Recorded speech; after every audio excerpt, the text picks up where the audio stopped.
everyone, it's Royer from RWCO12 and EpicDroid.com. It's been a full month since I started using the Nothing Phone 3 as my daily driver, and today I'm back with my 1 month review. The Nothing Phone 3 was released on July 15th, 2025. I've been using it non-stop ever since. Work, road trips, family outings, you name it, I've done it. I've got a lot to say, so let's go ahead and let's dive in. So right out of the box, the Nothing Phone 3 is a phone that I really wanted to love.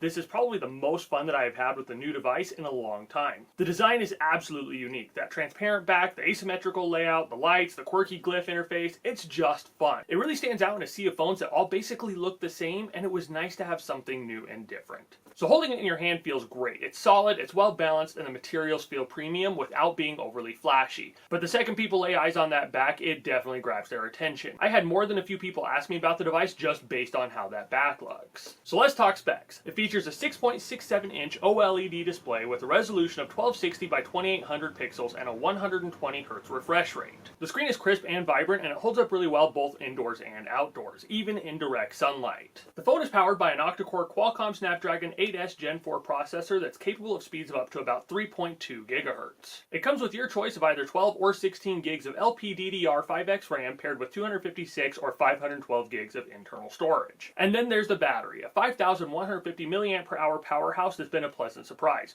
Most days I made it a full day and a half on a single charge without breaking a sweat. I don't know if it's the battery or if it's the software or the combination of the two, but it's definitely one of the most reliable batteries I've used in newer phones. And the good news is if you do happen to run low on juice with its super fast charging, it gets you from 1 to 50% in about 20 minutes. In terms of performance, this phone is an absolute beast. Everything just flies. Apps open fast, multitasking is smooth, and games run without a hitch. Whether I'm editing photos, responding to emails, or playing a few minutes of Final Fantasy or some other game, the experience has been pretty much flawless. On the back, you've got Nothing's glyph interface. It acts as a lighting and notification system. It's a small LCD display that adds a fun and surprisingly useful twist to the phone's functionality. Yes, it's a bit of a gimmick right now, but it's a cool gimmick. The button blends in with the rest of the back, so it is a little bit hard to find without a case, but I actually find myself using the always-on clock quite a bit. And that's just my personal favorite. My kids love the Magic 8 Ball and the Spin the Bottle games that it comes with. I would love to see more done with it in future updates, but even now, it adds something fun and functional that no other phone really offers. So as far as the cameras go, I have personally been really happy with the shots that I've gotten out of the Nothing Phone 3. The macro and portrait lenses especially have been solid. Portrait shots come out clean with great edge detection and a beautiful bokeh effect,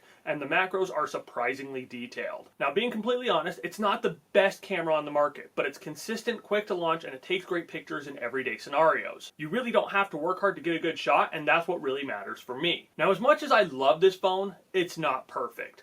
Let's start with the Essentials button. It's placed way too close to the power button, and I'm constantly hitting it by mistake. I haven't found a real use for it yet, and it honestly just feels like a wasted opportunity. If it were customizable in a more meaningful way, or if it were placed differently, I might feel a little bit differently, but right now it's just kind of annoying. And then there's the issue with accessories. That cool unique design on the back, it makes it really hard to find a decent case. I have been working with case companies for a really long time, and I have a lot of contacts in the case industry. I've reached out to about 30 different companies that produce cases, and at this point, none of them have cases available for the device, and many of them have told me they don't have any immediate plans to add cases in the near future. Now, I don't have as many contacts in the screen protector industry, but I haven't seen a lot of good options there either. Now, Nothing does include a clear case and a screen protector in the box, but neither of them is all that great. Now, I get that they want to show off the phone. I do too. But I also want to be able to protect it, and unfortunately the current options don't give me a ton of confidence with that protection. And then the last thing that I ran into some weird app behavior. Some apps would randomly lose permissions, Disney Plus wouldn't let me download movies or shows for road trips, and a few other apps kept logging me out or acting really funny. Now, it's not a real deal breaker, but it was frustrating enough to take me out of the experience of the new phone a few different times. I'm really hoping that some of these bugs get ironed out with future updates. So the final question, would I recommend the Nothing Phone 3? Absolutely. It's a fun, powerful, and unique phone. It's a breath of fresh air compared to the usual lineup of flagship devices. Between the glyph interface, the solid cameras, the great UI, the battery life, there's a lot to love here. But with that said, those app issues and a few of those other things are just a little bit too quirky for me to be using it as my main device. I'm hoping that with some future updates that Nothing will be able to smooth out some of those rough edges, and at that point I will definitely consider coming back to this device full time.